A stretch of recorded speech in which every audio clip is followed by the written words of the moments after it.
começar a nossa palestra, nosso seminário. Vocês já participaram de alguma palestra ou seminário sobre esse tema? Não? Alguém aqui já participou?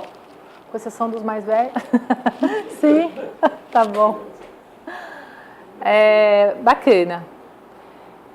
Geralmente, nas casas espíritas se fala sobre morte, se estuda sobre processos de morte, de morrer, né?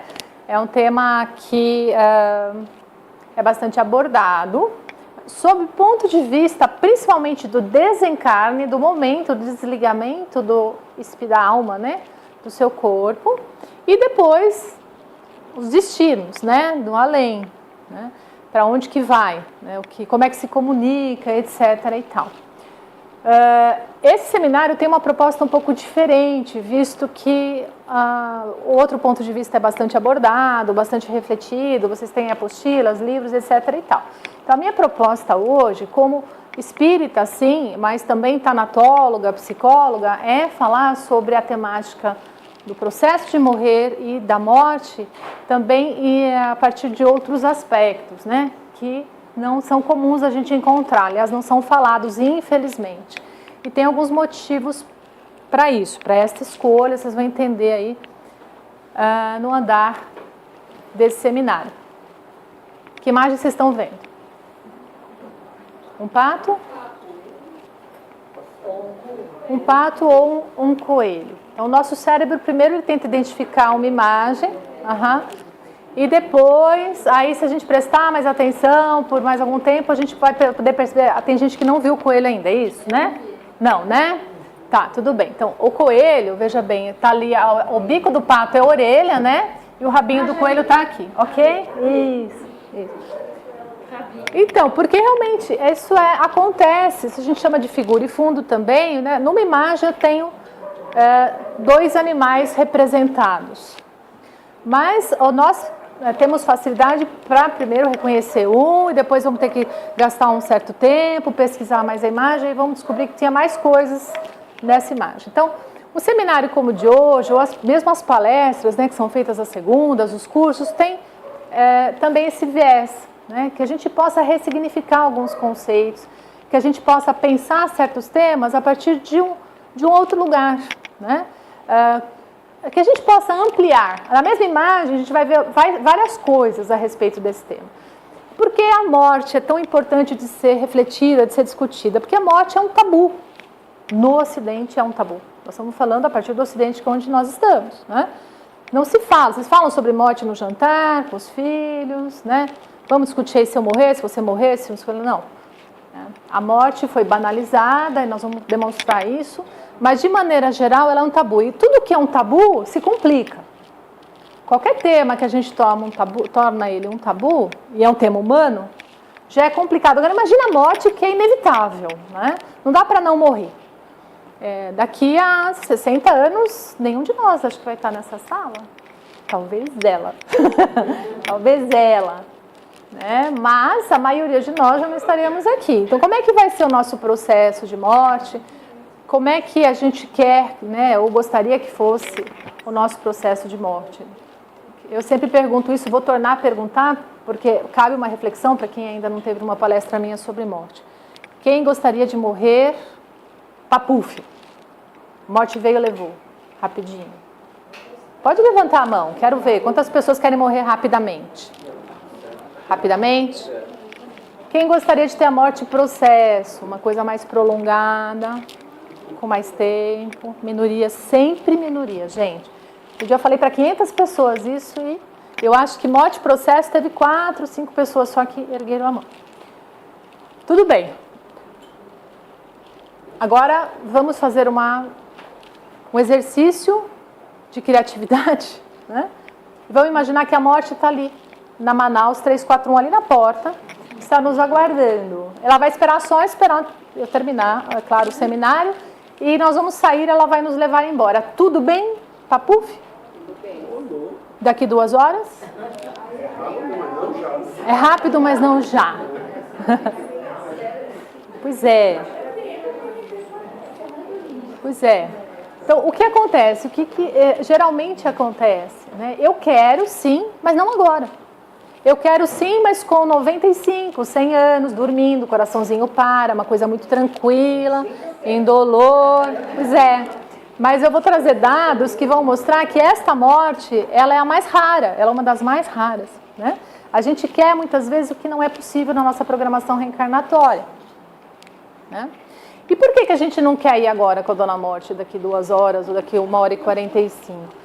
Geralmente porque nós temos temas, um ou outro, né? Até poderia ir, mas a maioria não quer ir. Porque geralmente nós temos temas em aberto. Tem coisas que não foram. Eu não passei minha senha do banco para ninguém ainda, não sei se vocês já passaram, né? Eu tenho lá o meu kit velório, eu sempre brinco sobre isso. Aliás, o kit velório nasce de uma conversa muito produtiva que eu tive com a minha amiga Henriette, né? Visitando velórios de espíritas, a gente falava assim, mas como pode? Velório de espírita, mas tá totalmente católico ou qualquer outra coisa. Eu falava, mas que coisa, né? Diz que espírita né? De repente vira católico depois que morre. E pensando nisso, e entre outras coisas, falei, nossa, quer saber, eu vou montar um kit velório. Eu vou contar para minha família como que eu quero que tratem meu corpo, como que vai ser, se puder ser, né, o meu velório. Fiz cartas, escrevi cartas, imprimi cartas, e estão todas lá. Então tem lá no meu escritório.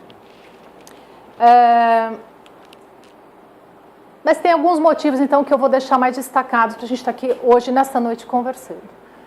Falar sobre morte é para que a gente possa ter melhor qualidade de morte, melhor qualidade no processo do morrer, tá? Porque qualidade de morte é extremamente importante, tanto para quem está morrendo, como para os familiares que estão acompanhando aquela pessoa que está morrendo.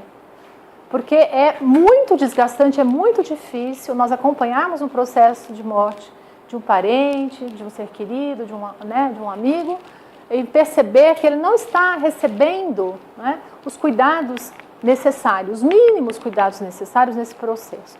E perceber que ele vai morrer em profunda angústia, com medo, com desesperos e com dores. Por que que isso ainda acontece? Infelizmente acontece porque morte é um tabu, não se pensa, não se discute, não se fala. E aí, quando chega o momento do processo de morte, a gente não sabe o que fazer, porque não tem ferramenta para dar conta desse momento, né? Também é importante hoje a gente falar, por estarmos aqui com esse assunto, porque é preciso uma educação para a morte.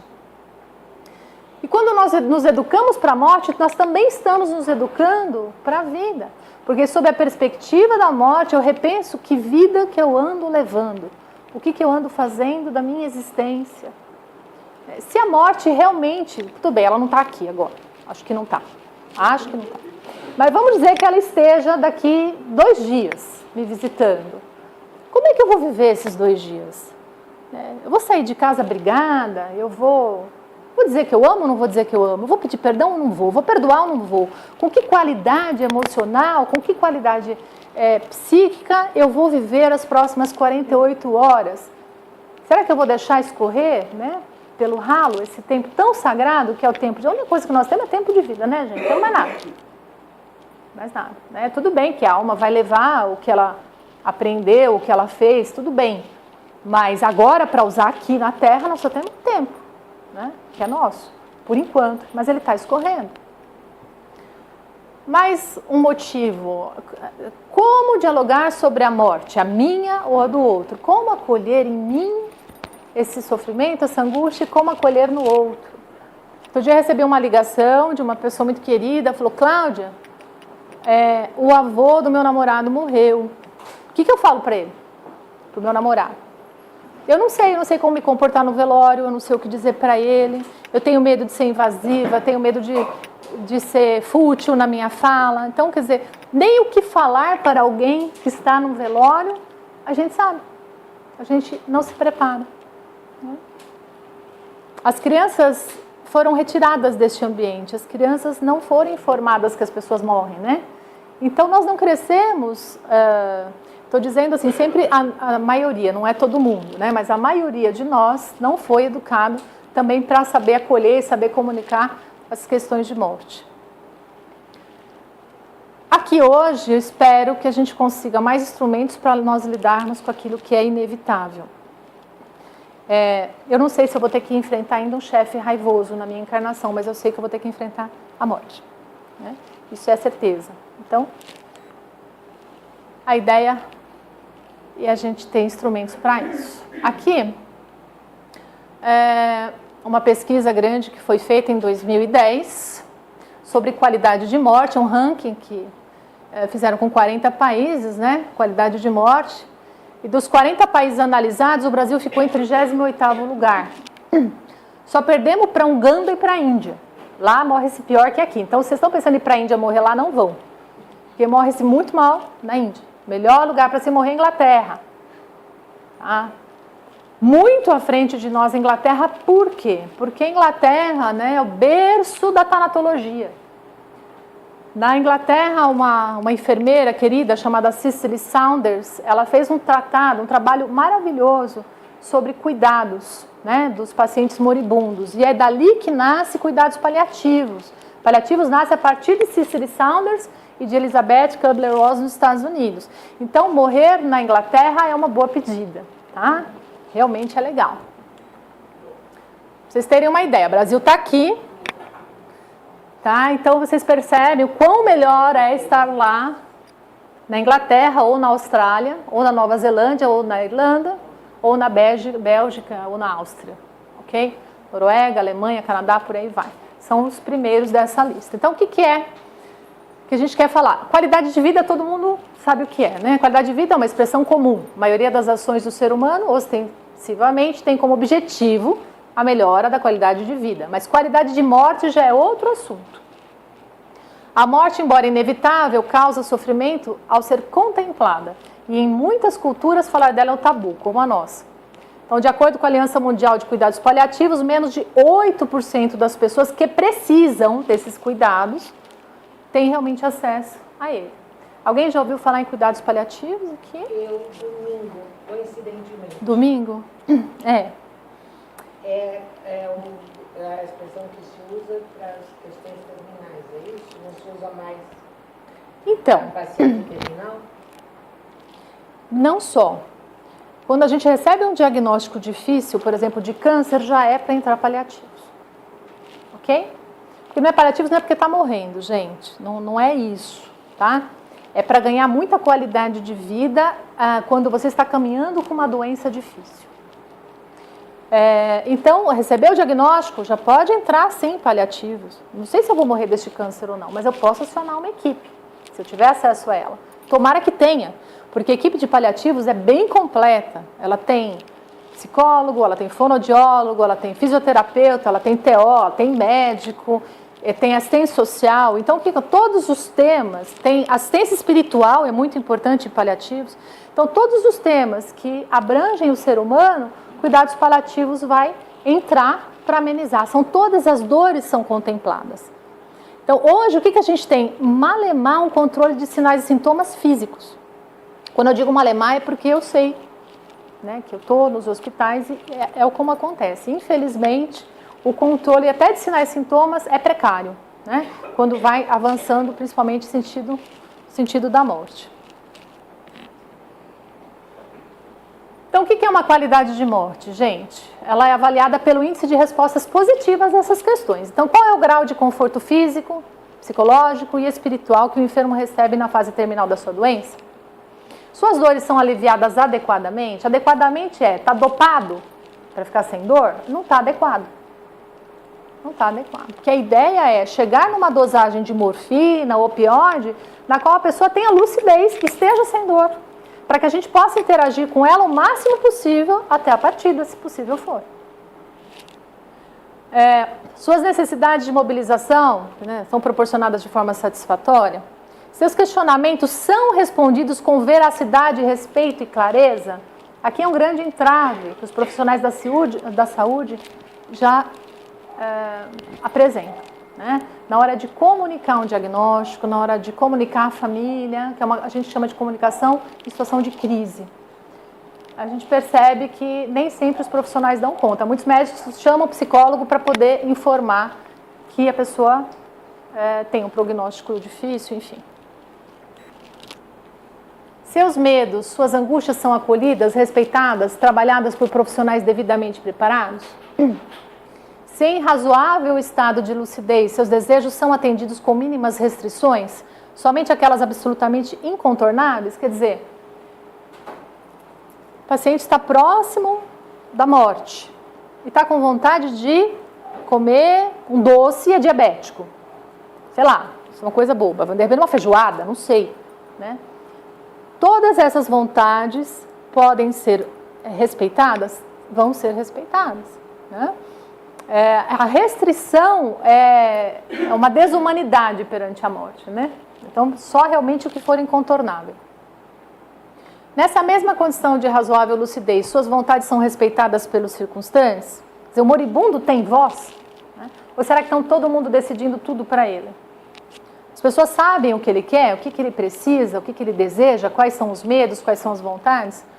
Se desejar, ele recebe assistência espiritual de um ministro ou agente religioso estritamente dentro da sua crença, porque também acontece, infelizmente, de outros religiosos irem entrando, né? Isso mais incomoda do que ajuda. Então, quando entra uma equipe de paliativos, primeira coisa, qual é a religião? Se tem religião. Se não tem, também pode ter assistência espiritual, ok? Dentro daquela crença que ele tem. Acredito que não tem Deus, mas tem espírito. Tá bom. Então tem aí um ministro, alguém que vai te visitar, se não quer religião nenhuma. Eu sou budista, eu sou judeu, enfim. Então, ele recebe também esse apoio. Por fim, 9. Se manifestar que já não quer receber tratamentos e procedimentos que lhe são desconfortáveis, às vezes extremamente dolorosos e, sobretudo, sabidamente ineficazes, ou com remotíssima possibilidade de lhe trazer reais benefícios, seu desejo será respeitado?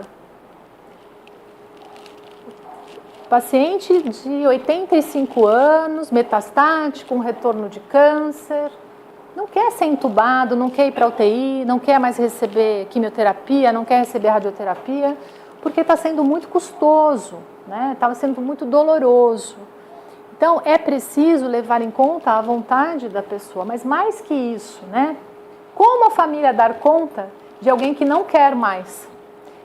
E aí, como olhar para isso sem achar que a pessoa está desistindo da vida, que está se matando, que seja uma eutanásia? Porque não é. A morte já bateu na porta, ela está chamando a pessoa, é o momento, é a ortotanásia que a gente chama, né? Porém, como lidar com isso? Sem achar que a gente tem que fazer tudo para a pessoa ficar mais um pouco. O problema é que tudo para a pessoa ficar mais um pouco, às vezes custa a esta pessoa dores que ela não precisa passar. Então, eu estou imputando a ela coisas que não são necessárias, tá? Do ponto de vista humano, gente, né? Humano. Eu não preciso imputar isso para essa pessoa, mas eu quero. Por quê? Muitas vezes é porque eu sinto culpa, porque eu sinto medo, porque eu não sei se está certo ou se está errado. Eu não sei direito nem qual era a vontade realmente da pessoa, se ela não estiver lúcida. E por aí vai. No Brasil, predominaram as respostas negativas para todas essas questões, para as 9 questões. Ok? Está claro até aqui? E qual seria o tempo correto da morte? Falando sobre isso, né, do cuidado da pessoa que está partindo. Eutanásia, acho que todo mundo já ouviu falar, quando nós abreviamos, né? Não é ainda o momento da morte, nós abreviamos, em alguns países está sendo discutido, e outros, inclusive, estão aí autorizando, né, o método da eutanásia. No Brasil é proibido. Sob o ponto de vista espírita, é bom a gente lembrar que eutanásia é complicado, porque esse momento do processo de morrer, muitas vezes gera reflexões sagradas, importantíssimas para aquela alma.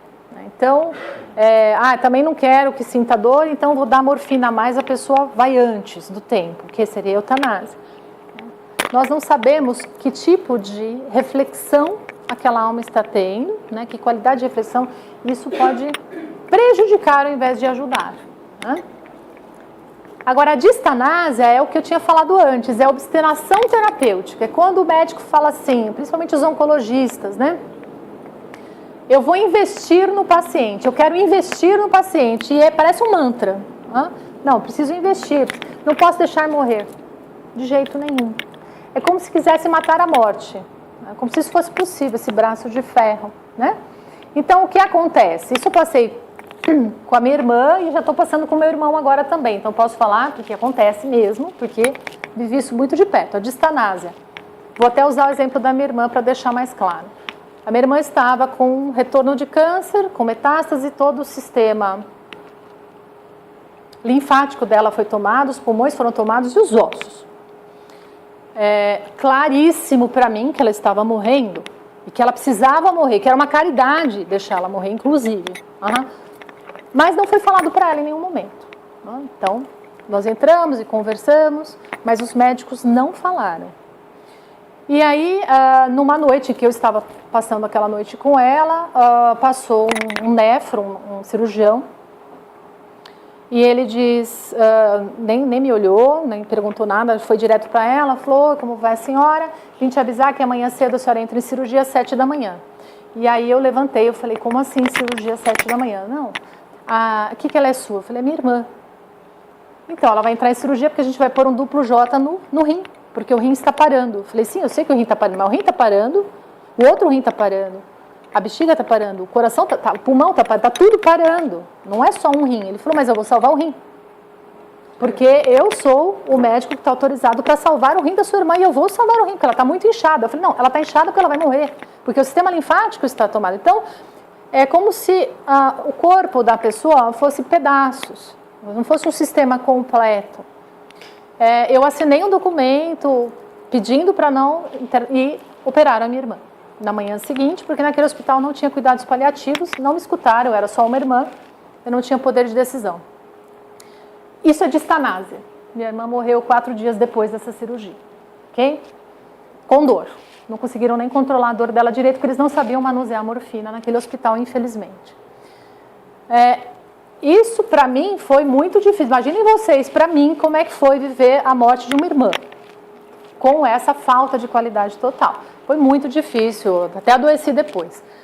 Mas o que acontece? Eu faço as palestras justamente para que a gente esteja atento, para que a gente consiga evitar isso aqui.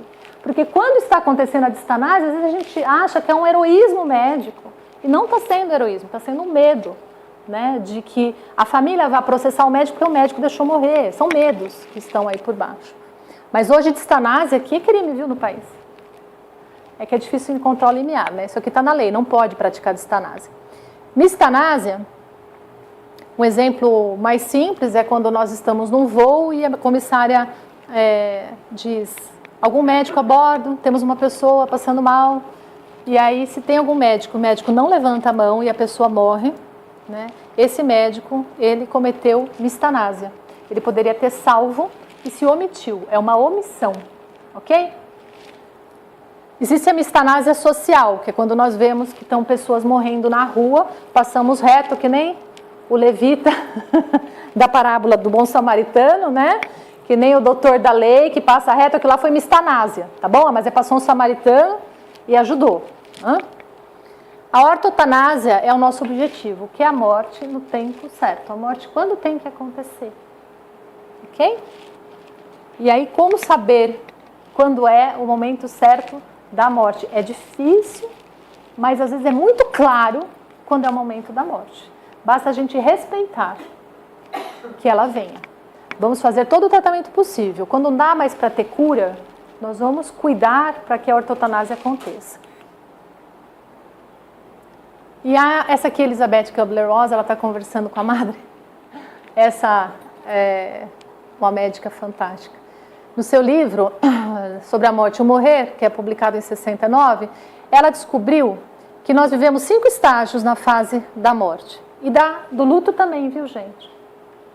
Aliás, até do luto, quando uma empresa está morrendo, a gente pode viver essas 5 fases. Vocês já viveram isso aqui? Já? Primeiro a gente nega que a empresa está falindo, né? Não, nós vamos dar um jeito, vai dar uma reviravolta, a economia vai melhorar, eu vou pagar essas contas, vou dar jeito. Depois, quando você percebe que não dá, mas dá uma raiva, né? Que inferno, aí você culpa todo mundo, né? Todo mundo errou comigo, que falha, que porcaria, que inferno. Aí você começa a rezar, a fazer barganha para Deus, né? Ai, Deus, se o Senhor me ajudar, eu prometo ser um bom menino, para de comer chocolate, tomar cerveja, né? Aí vai. Depois dá uma tremenda de uma depressão, pode dar ou não, tá? A fase da depressão, onde a pessoa realmente percebe que não há o que fazer, a morte está chegando, até que ela aceita. Aqui é uma fase maravilhosa de se conviver. Quando nós chegamos até aqui, é porque tudo deu certo no processo do morrer, tá? Tem pessoas que internam e já estão aqui. tá? Não teve nem negação, falar, então o diagnóstico é esse, caramba, que inferno, né? Chora, tal. Mas não passa pela negação, pela raiva, também não quer negociar com Deus, com nenhuma fé, não deprime e já está direto na aceitação. E também isso aqui não é estanque. Às vezes, tem momentos que eu estou mais deprimido, aí volta a raiva, por aí vai. Mas quando entra na aceitação plena do fenômeno da morte, aí vem a paz. Aí vem a tranquilidade. E aí é muito bonito de se ver. Quem pode trabalhar com esses pacientes, né, com essas famílias também, porque isso também cabe para a família, viu, gente? Né? Vai no primeiro médico, tem um diagnóstico. Aí não, é mentira. Vamos ver outro. Não, é mentira. Vamos ver outro. Né? Não, vamos tentar outro. Não, aí não dá, realmente, diagnóstico fechado. Tá, aí começa, né? Não, a gente vai vamos lá, ver o João de Deus, né? Vamos lá para Abadiânia, Bezerra de Menezes, né? Aí não deu certo, nós vamos na Umbanda e aí vai, né? A família também entra aqui nisso, tá? E o processo de luto também entra nisso. A pessoa morreu, né? Faleceu. A pessoa que eu amava muito faleceu. Às vezes eu nego. Tem mães que continuam arrumando o quarto dos filhos como se os filhos fossem voltar para casa, né? Depois, no processo de luto, eu senti muita raiva, né? A raiva de Deus, as pessoas brigam, raiva da vida, raiva do médico, né? Raiva da pessoa, porque que se matou, que fumava, que inferno, né? E aí vai. Raiva de si mesmo, porque não pediu perdão, porque maltratou, porque não teve paciência na hora de cuidar daquele parente. Né? Aí também tem essa questão de fazer promessa, tem essa questão de prometer ser diferente, né? Depressão e aceitação que realmente partiu, e aí o luto está elaborado, né? E aí eu consigo colocar a minha energia amorosa no mundo e com outras pessoas e fazer outras coisas, porque elaborou o luto. E falar da morte para a gente pensar na vida. Até então estava falando de aspectos hospitalares também com vocês, né? Agora vamos falar de aspectos educacionais da morte. Tudo bem a primeira parte, gente? Tranquilo? Todo mundo expert já? Ótimo. Dá para morrer já, né? Doutora Lucélia Elizabeth Paiva foi uma professora muito querida que escreveu esse livro, A Arte de Falar da Morte para Crianças. Por que ela escreveu isso? Isso aqui é a tese de doutorado dela, lá na USP. Ela fez um mestrado, e o mestrado era uma pesquisa com os médicos e com os enfermeiros, com os profissionais que estavam lidando ali com morte nos hospitais, e ela ficou muito impressionada, porque ela encontrou um tremendo despreparo entre os médicos, entre os enfermeiros, entre os assistentes que estavam ali, né? Para lidar com a questão da morte. Muitos em burnout, muitos com dificuldades psicológicas para dar conta do tema. Então ela lança o doutorado, que é uma proposta de educação para a morte a partir da infância, né? Para levar para as escolas. E ela propõe a biblioterapia, não sei se vocês já ouviram falar, né? É trabalhar com crianças através de livros infantis.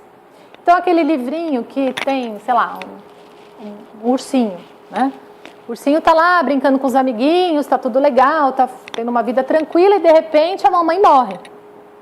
E aí ele passa por uma saga, né? Ele perdeu a mãe, aquele desespero, aí vem o pai e ajuda, vem o outro priminho, fala alguma coisa dos ursinhos e por fim esse ursinho consegue dar conta, né? Ele consegue voltar para a vida e ser feliz, e, enfim, tocar a vida dele.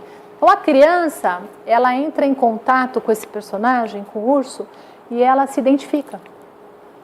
Depois dessa identificação, ela tem uma catarse, né? Ela sofre junto com o ursinho. Está morrendo a mãe, pelo amor de Deus, está morrendo a mãe do ursinho. E aí ele vai vivendo. Quando ele percebe que o ursinho achou uma solução, ele começa a introjetar esse urso nele. O ursinho deu conta, talvez eu também desse conta. Se acontecesse comigo. Por isso que as crianças, gente, pedem para ver o mesmo filme 30 vezes. Vocês já viram isso? Né? Procurando Nemo. Quantas vezes eu assisti com meu filho? Eu não sei, acho que umas 50. Né? Por quê? Porque a criança, ela está trabalhando emocionalmente, né? A própria emoção dela através daquele filme. Então ela precisa ver 1, 2, 10, 20, 30 vezes, e todas as vezes ela vai sentir aquelas emoções, e ela vai perceber que o peixinho, no caso do Nemo, arrumou uma solução, apesar de não ter mãe, arrumou uma solução e conseguiu viver bem com esse pai, porque imagina que inferno, né? Não tem mãe, ainda não se dá bem com o pai. Era muito difícil. Mas no fim deram um jeito, né? Ele e o pai, de conseguirem um caminho. Então a criança... A partir de que idade esse tipo de história pode ser lida, contada? Para ela entender bem sobre a morte, 6 anos. Com 6 anos, a criança já compreende os 3 aspectos da morte. A irreversibilidade, não dá para desmorrer. Porque até então o pica-pau cai lá do castelo, se amassa e sai pulando, para a criança tudo está certo, né? Pode, tudo bem. Então a irreversibilidade não dá, a universalidade, todo mundo morre, criança. E a não funcionalidade, não dá mais para funcionar depois que morreu, né? Não dá mais para mexer o braço, mamãe não funciona mais. Então essas 3 dimensões da morte, a criança com 6 anos, ela tem capacidade cognitiva para dar conta. Sim. E, diga, Aninha. E ao contrário, criança pensando que é uma morte. Então, também, a gente precisa ter um livro maravilhoso. Criança internada, a gente sabe que vai passar pelo processo. Aí eu já ia falar sobre comunicação, mas vamos adiantar, tudo bem, né? A gente sempre pergunta para a pessoa, qualquer idade que seja, o que ela sabe sobre a doença que ela está enfrentando. O que ela sabe? Então, meu irmão está agora metastático, também está partindo, né? Eu perguntei para ele há pouco tempo, o que você sabe? Porque a impressão que eu tenho é que eu sei muito mais do que ele, porque eu tenho conversado com os médicos. Então, o que você está sabendo? Eu sei que voltou e que vai ser difícil. E o que mais você quer saber? Né? Tem mais coisas? Se você tivesse mais conhecimento, você gostaria de saber tudo? E às vezes a pessoa diz não, e nós vamos respeitar. Porque não é uma história que a gente vai enfiar a goela abaixo. Essa é a história dele, ele vai pegar se ele quiser. Né? A criança, muito frequentemente, quer saber. E ela quer falar sobre a morte dela. Tem um livro maravilhoso chamado Oscar e a Senhora Rosa. Oscar e a Senhora Rosa, que conta a história de um menino de 10 anos que está com câncer. E que a maior raiva dele que ele tem, ele escreve cartas para Deus. O livro é maravilhoso, maravilhoso.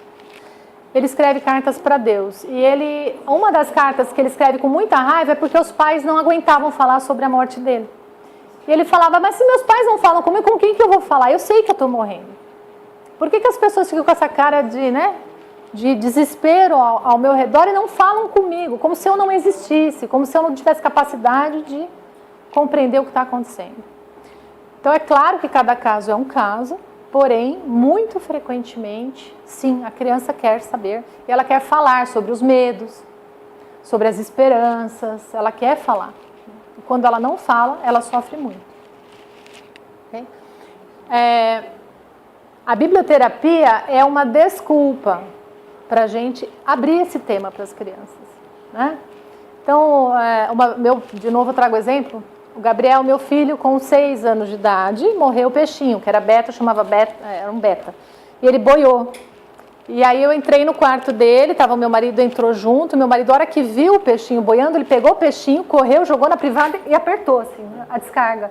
E ficou eu e o Gabriel assim. Mãe, ele matou meu peixe. Eu falei, calma, não deve ser. Eu falei, estava morto? Estava morto, né? Porque tamanho medo de ver o sofrimento, né, do Gabriel, porque o peixe tinha morrido. E aí ficou pior a emenda com o soneto, né, porque o Gabriel ficou pensando que o pai matou. Então aí tivemos que esclarecer o fato, né, olha, o peixe morreu, não foi o papai. Tivemos outro peixe e na outro óbito, porque peixe morre rápido, né? E aí sim, Gabriel, como é que você quer, filho? Eu quero uma caixinha. Então, uma caixinha, vou fazer uma carta. Fez uma carta, pintou, desenhou. Aí ele chamou o seu Luiz, que estava em casa, nosso amigo Luiz. Falou, seu Luiz, pega a enxada, vamos fazer enterro do meu peixe? Vamos. Aí chamou a faxineira, o seu Luiz, ele, o peixe. Fomos no quintal, ele pegou flores. Fez todo mundo, ele falou, agora para todo mundo, vamos fazer uma prece, né? Pelo Beto, aí fizemos a prece, ele pediu perdão, ele falou, desculpa, eu não cuidei direito de você, teve dia que eu não pus comida, mas tomara que você nasça de novo, que você encontre uma boa mamãe peixinha, que você seja feliz. Filho de espírita, essa história. Falou tudo isso, enterrou, pronto. Aprendeu que morre, que enterra, que é bom despedir, que é bom participar. Em todos os velórios, meu filho sempre quer ir, ele vai em todos, do avô, enfim.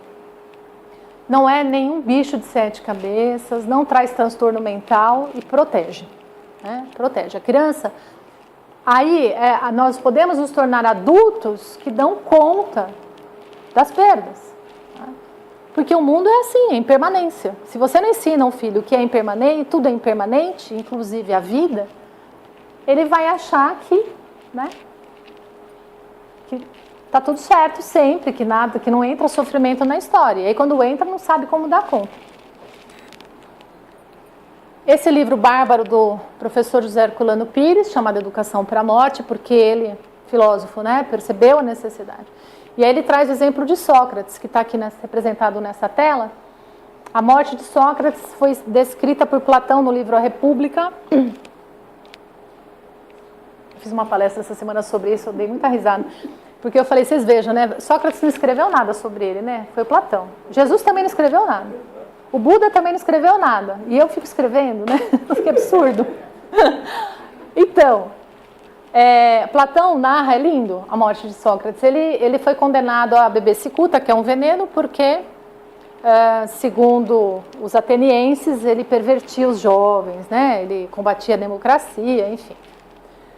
E aí, ele falou, tá bom, então vou beber a cicuta. E a mulher dele diz que entra no recinto, né?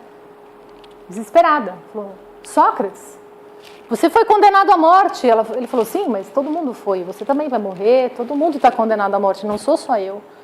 Mas isso é uma injustiça. Ele falou, ainda bem, você queria que fosse justo? Ainda bem que é fruto de uma injustiça, porque se fosse justo ia ser muito ruim para mim, né? Tá tudo certo. E aí ele até pede para que ela seja retirada, porque ela estava meio descompensada. E aí os seguidores dele começam a chorar muito. E ele diz, gente, aqui, eu não sou isso aqui, eu não sou essa mão, né? O que eu tenho que fazer? Como é que eu bebo isso? Aí o rapaz deu cicuta para ele chorando, que todo mundo gostava dele. Ele falou, como é que funciona? Ele falou, o senhor vai tomar, vai andar um pouco, em volta da cama, vai sentir que vai endurecer as pernas, os braços, o senhor deita, vai gelar, o coração para. É assim daqui. Então tá bom, bebeu, deu as voltas, deitou e morreu.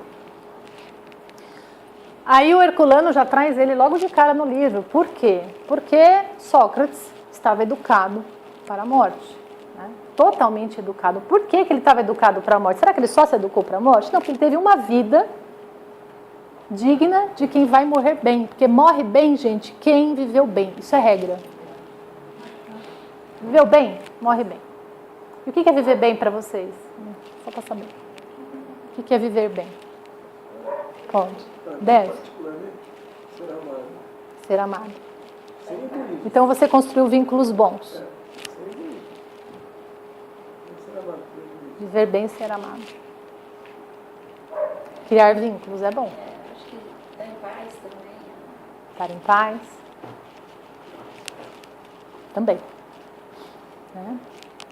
Nós não sabemos quando a dor da morte vai aparecer. Então, deixar muitas janelas abertas no campo do espírito é muito complicado. Mágoas, feridas, raivas, remorsos, todas essas encrencas emocionais arrastadas ao leito da morte, fica mesmo insuportável. Ok? Porque eu posso reconsiderar aí, vamos estar com a morfina acertadinha, não está doendo, porém a dor moral ativa a mesma área cerebral. Mesma área. A dor moral é horrível. Né? Então, viveu bem, morre bem. Por isso, é importante uma educação para a morte? Sim, claro que é. Óbvio que é. Porque você vive melhor a partir dessa perspectiva. Zygmunt Bauman deixa bem claro quem vive bem aqui. Vamos ver a diferença que ele traz no livro dele. Como é que funciona um turista, gente? E um peregrino? O turista, ele viaja por recreação, não é não? Ele busca apenas o prazer e o consumo. Eu quero chegar lá, relaxadão, comprar umas coisas para levar para casa, né? Uma comida boa. Tudo bem. Não dá atenção à situação local, social do local que visita e muito menos as pessoas que lá estão. Quando eu vou para Porto de Galinhas, eu não me preocupo com a escola que tem lá, se eles estão aprendendo bem, se eles estão comendo direito, né? Se eu vou para o Nordeste, se eu vou para a Europa, não estou preocupada, né? Como é que está a comunidade, as pessoas.